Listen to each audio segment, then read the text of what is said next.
With enforcement of ULEZ, otherwise known as the ultra-low emission zone, now in place across the entire Greater London area, we recently spoke to residents of Watford, not in the ULEZ zone, but a short while away from it, about how they felt about the expansion.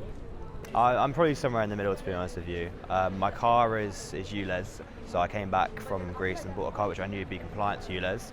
I don't really agree with the expansion. I think it's pretty quick, and I feel like my car might not be ULEZ for too much longer, so I might have to consider that new payment, but I don't really have too much of an opinion on it right now. Until it directly affects me, then I probably will. But yeah, no, currently I'm a bit in the middle.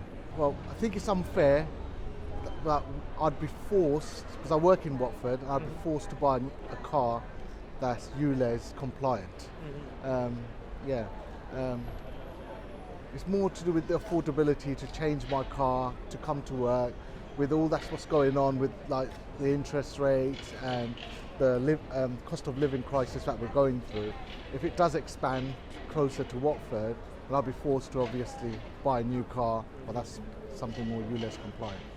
I think health is really important, and I think it's short-termism not to adopt it.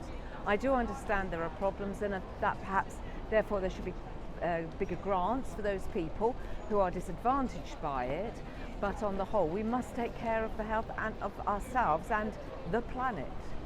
I understand that it's obviously to cut down on carbon emissions and all, but I don't think it's the right way to go about it. I feel like it's just a tax on people who can't afford to get a new car, or who just can't afford to pay that fine every time they go into London.